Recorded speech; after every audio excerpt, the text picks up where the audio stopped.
नमस्कार। इस वीडियो में हम गेजेस का एमसीक्यू देखेंगे, जिसमें हम आज 20 एमसीक्यू देखेंगे, जो कि मोस्ट इम्पोर्टेंट रहने वाला है एग्जाम के लिए।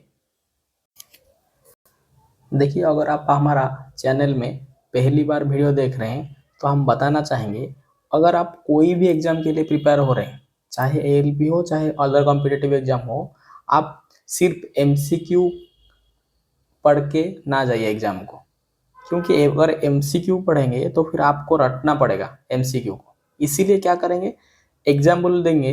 देखिए, एक काम कीजिए, आप पहले कोई भी टॉपिक का एक पहले एमसीक्यू अटेंड कीजिए। जैसे आप ड्रिलिंग मशीन का एमसीक्यू अटेंड कीजिए और आप देखिए आप कितना तक अटेंड कर सकते हैं और कितना आंसर सही होता है। फिर क्या कीजिए कि हमारा प्लेलिस्ट से ड्रिलिंग मशीन्स का थ्योरी पार्ट देख लीजिए, फिर आप ड्रिलिंग मशीन का एमसीक्यू अटेंड कीजिए। तब आपको फर्क पता चलेगा कि थ्योरी पढ़ने से और थ्योरी ना पढ़ने से क्या फायदा है। सपोज हम यहाँ रिंग गज के बारे में देखें, रिंग गज के बारे में देखेंगे और हम बताएंगे कि ये प्लेन रिंग गज है। ये इसका इंटरनल जो सरफेस है वो मेजरिंग फेस है। अगर इंटरनल सरफेस मेजरिंग फेस है, अगर ये प्लेन सरफेस है इंटरनल सरफेस, तो ये एक्सटर्नल डायमीटर को मेजर करेगा।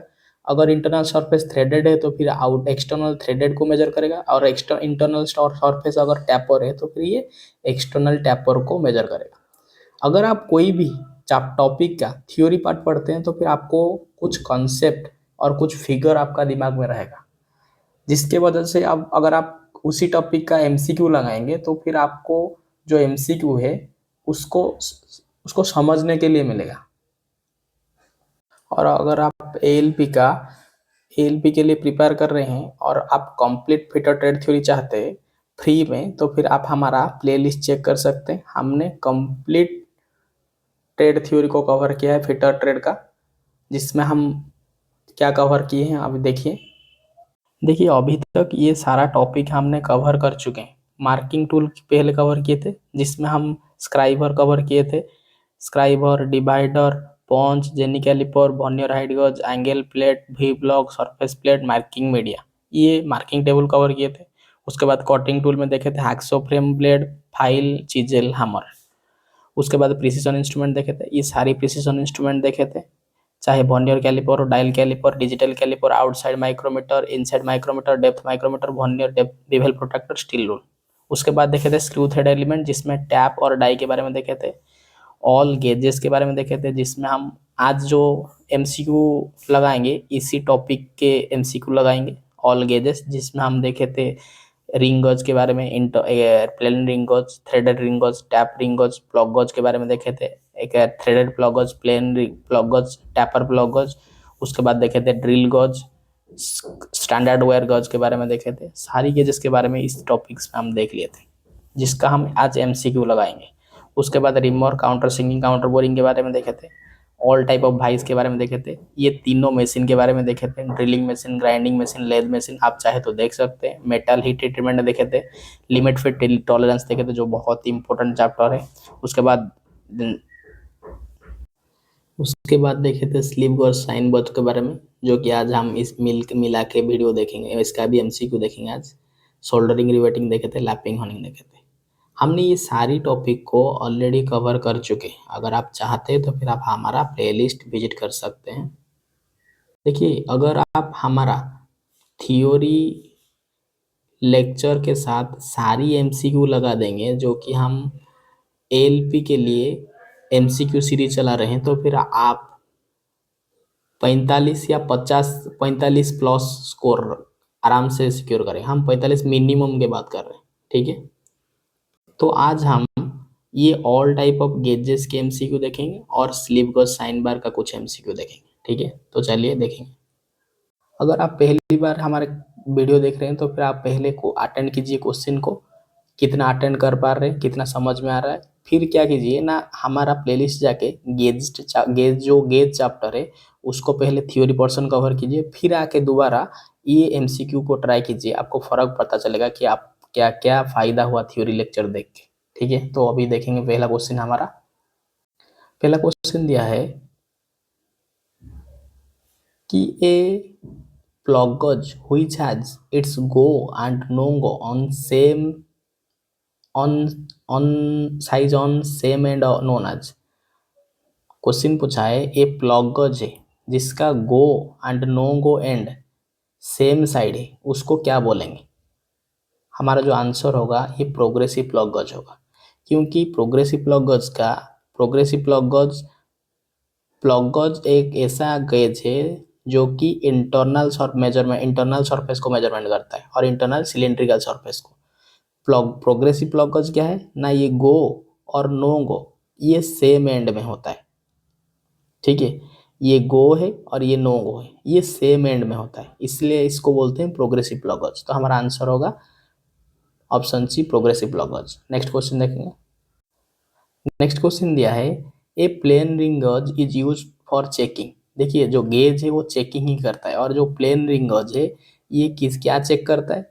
हम जब थ्योरी क्लास पढ़े थे हम बताए थे जो रिंग गज होता है वो उसका मेजरिंग जो सरफेस है वो इंटरनल है, इसलिए ये जो मेजर करेगा वो एक्सटर्नल सरफेस को मेजर करेगा। अगर ये इंटरनल सरफेस प्लेन है तो फिर ये एक्सटर्नल डायमीटर को मेजर करेगा।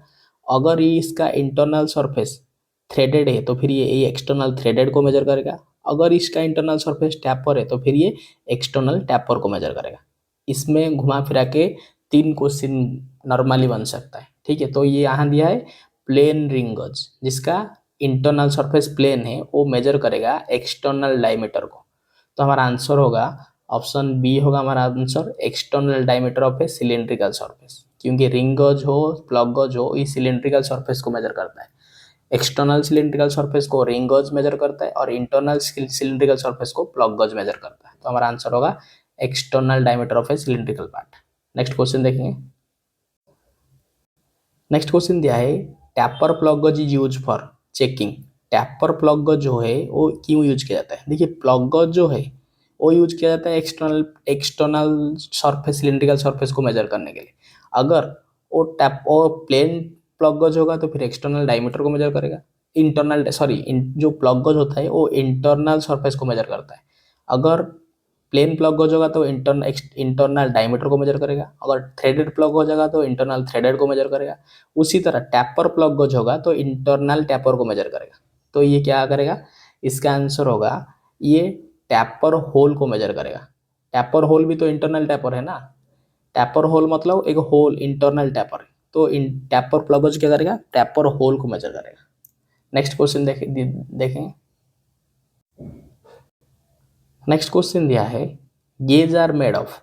जो गेजेस है वो किस मटेरियल में बना हुआ है? तो हमारा आंसर होगा ऑप्शन सी एलॉय स्टील। याद रखिए जो गेज है वो एलॉय स्टील में बना होता है, ठीक है। नेक्स्ट क्वेश्चन देखेंगे। एलॉय स्टील में बनाने का कारण ये है कि ये जल्दी वियर एंड टियर नहीं होगा। गेज को अगर आप रिपीटेडली यूज करेंगे इसमें कोई घिसावट नहीं आएगा इतना जल्दी, ठीक है। तो इसीलिए इसको बनाया जाता है एलॉय स्टील में। नेक्स्ट क्वेश्चन देखेंगे। तो क्वेश्चन घुमा फिरा वही क्वेश्चन आया है, द थ्रेडेड रिंग गज इज यूज्ड फॉर चेकिंग। अगर रिंग गज होगा तो फिर एक्सटर्नल सरफेस को मेजर करेगा, अगर थ्रेडेड रिंग गज होगा तो फिर एक्सटर्नल थ्रेड को मेजर करेगा। ऑप्शन क्या ठीक होगा ना, एक्सटर्नल थ्रेड दिया है यहाँ और external diameter of cylindrical surface. तो हमारा आंसर होगा ऑप्शन ए, एक्सटर्नल थ्रेड को मेजर करेगा, ठीक है। तो नेक्स्ट क्वेश्चन देखेंगे। देखिए एक ही बात बोलेंगे, अगर आपको समझ में नहीं आता है तो फिर आप थ्योरी लेक्चर्स को पहले देखिए फिर अटेंड कीजिए, तो फिर आपको सारी चीज़ समझ में आएगा, ठीक है। नेक्स्ट क्वेश्चन देखेंगे। नेक्स्ट क्वेश्चन दिया है ए टैपर रिंग गज is use for checking. Ring गज चेक करता है एक्सटर्नल सरफेस को, अगर टैपर रिंग गज होगा तो फिर एक्सटर्नल टैपर को सब मेजर करेगा। तो हमारा आंसर होगा option A, external tapper. Next question देखेंगे। नेक्स्ट क्वेश्चन दिया है which one of the following instrument is use for checking large internal diameter. कौन सा इंस्ट्रूमेंट चेक होता है लार्ज इंटरनल डायमीटर को चेक करने के लिए? अगर इंस्ट्रूमेंट ऐसा कोई ऑब्जेक्ट है,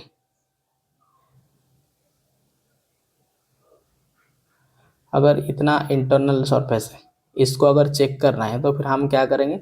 हम एक टेलीस्कोपिक गेज का यूज करेंगे। देखिए ये टेलीस्कोपिक गेज है जिसको जिसका ये जो मेजरिंग फेस 2 पार्ट है और इसका अंदर में स्प्रिंग लोडेड होता है। ये एक पार्ट होता है और ये दूसरा पार्ट होता है, ठीक है।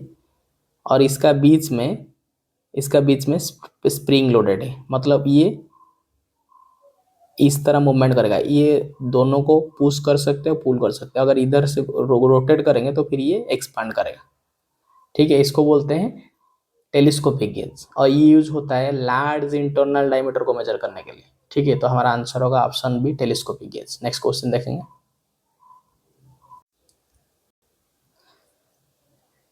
देखिए नेक्स्ट क्वेश्चन दिया है, go side of the plug gauge will have the diameter equal to.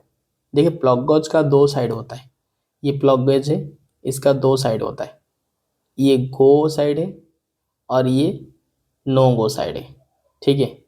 No go side थोड़ा लेंथ उसका छोटा होता है और इसका डायमीटर ज़्यादा होता है। गो साइड क्या करेगा, गो साइड हमेशा मिनिमम मेजरमेंट लेता है, मिनिमम साइज का मेजरमेंट लेता है। अगर एक होल है, होल सही है या गलत है कैसे पता चलेगा, इसमें गो एंड एंटर होना चाहिए और नो गो एंड, ये वाला एंड एंटर नहीं होना चाहिए, ठीक है। ये वाला एंटर होगा लेकिन ये नो गो एंड, ये जो नो गो एंड है ये एंड एंटर नहीं होना चाहिए, तभी हमें अब पता चलेगा ये जो होल है ये ठीक है। तो हमारा आंसर होगा क्या, ये क्वेश्चन दिया है कि go side of a plug gauge will have the diameter equal to. तो ये जो गो साइज है, गो साइड है, इसका जो डायमीटर है ये मिनिमम साइज होगा। तो हमारा आंसर होगा minimum size of job, minimum size of job, ठीक है। तो नेक्स्ट क्वेश्चन देखेंगे। ये एक इम्पोर्टेंट क्वेश्चन है, इसका एग्जाम में आने का चांसेस बहुत है। At what standard temperature are gauge kept in the section. आप जिस प्लेस में गेजेस को रखेंगे उसका स्टैंडर्ड टेम्परेचर कितना होना चाहिए। तो हमारा आंसर होगा ऑप्शन बी, 20 डिग्री सेल्सियस आपका स्टैंडर्ड टेम्परेचर होना चाहिए। देखिए इसके लिए जिस जगह में गेज को स्टोर किया जाता है उस जगह का टेम्परेचर 20 डिग्री होना चाहिए। क्यों, देखिए ये जो गेजेस है वो मटेरियल में बना होता है, और हम थोड़ी देर पहले बने थे जो गेजेस है वो टूल स्टील में बना होता है। तो कोई भी मटेरियल में गेजेस बना हो उसका, उसको अगर हम टेम्परेचर देंगे तो फिर ये हो सकता है वो एक्सपांड करेगा। लेकिन अलग अलग मटेरियल का एक्सपांशन जो टेम्परेचर विस्टर्न मतलब सहने का कैपेसिटी अलग अलग है, ठीक है। कोई ज़्यादा टेम्परेचर में एक्सपांड करेगा, कोई कम टेम्परेचर में एक्सपांड करेगा। इसीलिए गेज को जो आइडियल जो टेम्परेचर है, स्टैंडर्ड टेम्परेचर है वो 20 डिग्री सेल्सियस, इसी टेम्परेचर में ही गेज को रखना चाहिए। तो हमारा आंसर होगा 20 डिग्री सेल्सियस। नेक्स्ट क्वेश्चन देखेंगे। नेक्स्ट क्वेश्चन दिया है, fix type snap gauge have go end no go end.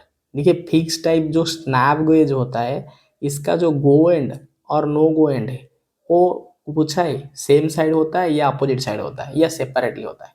देखिए इसका जो आंसर होगा ये सेम साइड होता है। स्नैप गेज का शेप सी शेप में होता है, ठीक है, सी शेप में से होता है। पहले यहाँ एक ठो जॉ रहेगा जो कि ये गो वाला रहेगा और पीछे वाला रहेगा जो कि नो गो वाला रहेगा। अरे इसका डायमीटर से इसका डायमीटर ये सेम साइड में होना चाहिए, ये गो हो नो गो हो ये सेम साइड में होना चाहिए। और इसको वो सी शेप में होता है स्नैप गेज, जो हमारा आंसर होगा ऑप्शन सी होगा, ऑन द सेम साइड। जो गो एंड स्नैप गेज का गो एंड और नो गो एंड वो सेम साइड में होना चाहिए। नेक्स्ट क्वेश्चन देखेंगे। नेक्स्ट क्वेश्चन दिया है, in a taper plug gauge, in a taper plug gauge the go end no go size are denoted by the step on. जो taper plug gauge है, tapper plug देखिए plug गज जो होता है वो मेजर करता है इंटरनल सरफेस को, और टैपर प्लग गज कुछ इस तरह का होता है, ठीक है। इसका इज गो और नो गो सेम साइड में होता है। कुछ एरिया गो को डिनोट करता है और कुछ एरिया नो गो को डिनोट करता है, लेकिन फास्ट वाला गो को और पीछे वाला नो गो को। मतलब ये एरिया आपको एंटर होना चाहिए, लेकिन ये एरिया अगर एंटर हो गया टैपर में तो फिर ये जो टैपर है उसको रिजेक्ट किया जाएगा, क्योंकि ये जो लार्ज साइज में आ जाएगा, मतलब मैक्सिमम लिमिट ऑफ साइज से ज़्यादा होगा, ठीक है। तो इसका जो टैपर प्लग गज का ये जो गो और नो गो एंड है वो किस साइड में होता है, इसका आंसर होगा ये सेम साइड में होता है। देखिए ये गो और नो गो सेम साइड में है, तो इसका आंसर होगा ऑप्शन ए सेम साइड। अगर ये बोथ इस साइड होता तो फिर हम बोलते कि ऑपोजिट साइड, बोथ साइड में है, लेकिन ये एक साइड में, इसलिए वो तो आंसर होगा सेम साइड। नेक्स्ट क्वेश्चन देखेंगे। ठीक है, नेक्स्ट क्वेश्चन दिया है which one of the following grade of gauge is used for checking the part made by an operator in workshop.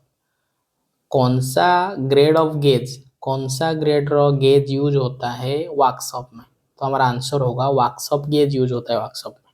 ठीक है, तो हमारा आंसर होगा option A workshop gauge. Next question देखेंगे। देखो नेक्स्ट क्वेश्चन दिया है सो स्नैपगेज से which in sorry in an adjustable snap gauge two adjustable jaw are provided on। adjustable snap gauge, snap gauge का शेप ऐसे सी शेप में होता है, ठीक है, और इसमें एडजस्टेबल जॉ होता है सेम साइड में, दो गो और नो गो दर्शाता है। तो हमारा जो आंसर है, हमारा आंसर क्या होगा ना, क्वेश्चन दिया है an adjustable snap gauge two adjustable jaw are provided on. ये जो एडजस्टेबल जॉ है, ये जो एडजस्टेबल जॉ है दोनों, ये प्रोवाइड होता है सेम साइड में, तो हमारा आंसर होगा option B same side. Next question देखेंगे। नेक्स्ट क्वेश्चन दिया है clearance between mating part is measure by. Clearance measure करेगा, क्लियरेंस मतलब गैप, गैप मेटिंग पार्ट का गैप मेजर कौन करता है? जब हम देखे थे गेज के बारे में, बोले थे कि जब भी क्लियरेंस टर्म आएगा या गैप टर्म आएगा तो हमारा आंसर होगा फिलर गेज, क्योंकि फिलर गेज वो गेज है जो कि गैप या क्लियरेंस को मेजर करता है। तो हमारा आंसर होगा option C feeler gauge. Next question देखेंगे। तो नेक्स्ट क्वेश्चन दिया है for general use in workshop slip gauge of which grade is use. General workshop के लिए कौन सा grade use slip gauge use होता है? देखिए स्लिप गॉज का जो ग्रेड है, स्लिप गॉज का जो टाइप है या ग्रेड है वो चार टाइप में है, चार टाइप का है। एक ठो 00 आता है, एक ठो 0 आता है, और एक ठो 1 आता है, एक ठो 2 आता है। 00 यूज होता है इंस्पेक्शंस के लिए, सॉरी 00 यूज होता है कैलिब्रेशन के लिए। कैलिब्रेशन क्या होता है? मेजरिंग टूल को चेक करना को जिस प्रोसेस में होता है उसको कैलिब्रेशन बोलते हैं। कैलिब्रेशन के लिए 00 यूज होता है, 0 यूज होता है इंस्पेक्शंस के लिए, और 1 यूज होता है टूल रूम, जैसे CTTC जैसे टूल रूम में के लिए 1 यूज होता है, और जनरल वर्कशॉप के लिए 2 यूज होता है। तो यहाँ दिया है for general use in workshop, general workshop के लिए क्या यूज होगा? तो हमारा आंसर होगा ऑप्शन सी। ठीक है, तो हमारा आंसर होगा ऑप्शन सी, जिसमें ग्रेड 2 होगा आंसर। जनरल वर्कशॉप के लिए ग्रेड 2 स्लिप गॉज यूज होता है। स्लिप गॉज का लेकिन चारों टाइप है, 00, 0, 1, 2। तो जो 2 है वो यूज होगा जनरल वर्कशॉप के लिए। नेक्स्ट क्वेश्चन देखेंगे। जब स्लिप गॉज के बारे में पढ़ाए थे ये सारी चीज को हम बता दिए थे, आप चाहे तो चेक कर सकते हैं। नेक्स्ट क्वेश्चन देखेंगे। देखिए ये हमारा नोट का डायरेक्ट क्वेश्चन है। क्वेश्चन दिया है the hardness of slip gauge should be. Hardness, slip gauge का जो हार्डनेस है वो कितना होना चाहिए? हाई रैप्चरिंग कैपेसिटी जो HRC होता है, हाई रैप्चरिंग कैपेसिटी, तो स्लिप गॉज का जो HRC होगा 63 से ज़्यादा होना चाहिए। 63 से आपका HRC ज़्यादा होना चाहिए स्लिप गॉज का हार्डनेस के लिए। हार्डनेस HRC मतलब हाई रैप्चरिंग कैपेसिटी बोलते हैं, जो कि स्लिप गॉज का 63 से ज़्यादा होना चाहिए। ये हमने थ्योरी क्लास में बता दिए थे। ठीक है, नेक्स्ट क्वेश्चन देखेंगे। नेक्स्ट क्वेश्चन दिया है grade 1 slip gauge is used. देखिए जो ग्रेड 1 स्लिप गॉज है वो क्या किस प्लेस में यूज होगा? हमें अभी थोड़ी देर बताए थे, थोड़ी देर पहले बताए थे कि जो स्लिप गॉज है वो चार टाइप का है, 00, 0, 1 या 2। ठीक है, चारों टाइप का स्लिप गॉज है। तो ये जो ग्रेड 1 स्लिप गॉज है ये यूज होता है हमारा टूल रूम के लिए। यहाँ टूल रूम ना दे के दिया है, क्या दिया है ना, इंस्पेक्शन रूम दिया है। ठीक है, यहाँ इंस्पेक्शन रूम दिया है, तो हमारा यहाँ जो आंसर होगा ऑप्शन बी होगा, इंस्पेक्शन रूम। ठीक है, नेक्स्ट क्वेश्चन देखेंगे। नेक्स्ट क्वेश्चन दिया है as per Indian standard a special set slip gauge is used consist of, Indian standard के हिसाब से ये special set of slip gauge use होता है। वो स्पेशल शिफ्ट्स जो स्लिप गॉज है, special set of slip gauge है, वो कितना पीसेस है, क्योंकि जो स्लिप गॉज होता है उसका सेट होता है और इसका सेट में पीस होता है। मतलब ये बहुत सारा सेट में अवेलेबल है। जैसे हमें पता है कि 112 स्लिप गॉज सेट आता है, उसके बाद आता है 103 और उसके बाद आता है 46 series, 46 set of slip gauge. तो जो special set of slip gauge है, ये 112 जो स्लिप गॉज सेट है वो special set of slip gauge है। तो 112 नहीं होगा इसका जो आंसर, हाँ 112 होगा। ये जो 112 है ये special set of slip gauge है। स्लिप गॉज बहुत सारा सेट में आता है, 112, 103 और 46। तो हमारा जो special set of slip gauge है तो हमारा आंसर होगा ऑप्शन बी 112। ठीक है, नेक्स्ट क्वेश्चन देखेंगे। नेक्स्ट क्वेश्चन दिया है a sine bar is made with 4 और 5 equally shaped hole on it body, the purpose of this hole. जो साइन बार का बॉडी में होल होता है उस होल क्यों किया जाता है पूछा है। देखिए थ्योरी, साइन बार का एक तो थ्योरी लेक्चर है जिसमें हम बताए थे साइन बार के बारे में। ठीक है, ये साइन बार है। साइन बार का दो ठो रोलर होता है, इस साइड और इस साइड। ये बीच में ये होल होता है 3 या 4 ठो। साइन बार का ये बीच में 3 या 4 ठो होल होता है। ये होल क्यों होता है? होल होने का कारण यही है कि ये जो साइन बार है ये मटेरियल पीसेस में बना है। ये होल पहला चीज है ये कि वेट रिड्यूस करता है। पहला चीज है क्या ना, वेट रिड्यूस करता है, वेट को रिड्यूस करता है। दूसरा चीज है उसका ऊपर अगर वर्कपीस होल्ड करेंगे तो फिर इसमें क्लैंपिंग करने के लिए भी होल यूज होता है। तो हमारा यहाँ जो ऑप्शन दिया है, ऑप्शन आंसर होगा reduce the weight of A sine बार। जो होल होता है 4 या 5 उसका पर्पज क्या है ना, ये रिड्यूस करता है साइन बार का वेट को। ठीक है, तो हमारा आंसर होगा ऑप्शन बी। नेक्स्ट क्वेश्चन देखेंगे, हमारा लास्ट क्वेश्चन है। क्वेश्चन दिया है, a sine bar is available in standard size which of the following. Question पूछा है which of the following not a standard size of sine bar. Sine bar का standard size कौन सा नहीं है? तो स्टैंडर्ड साइज होता है साइन बार का वो length, sine bar available in standard size which of the following standard size is not a sine bar. Sine bar का जो स्टैंडर्ड साइज वो ऑप्शन सी 300 mm नहीं है। ठीक है, और साइन बार का जो साइज मेजर होता है, जो ये रोलर है, रोलर का सेंटर से सेंटर से इसका लेंथ मेजर होता है जो कि साइड में साइज में कंसीडर होता है। तो हमारा जो आंसर होगा ऑप्शन डी होगा जो कि 300 mm है। ठीक है, साइन बार का स्टैंडर्ड साइज कौन सा बा नहीं है, ऑप्शन डी 300 mm। आज के लिए इतना क्वेश्चन था। हमने इस वीडियो में 20 MCQ देखे। ठीक है, अगर कुछ डाउट है तो फिर आप कमेंट सेक्शन में पूछ सकते हैं। आज के लिए इतना ही, धन्यवाद।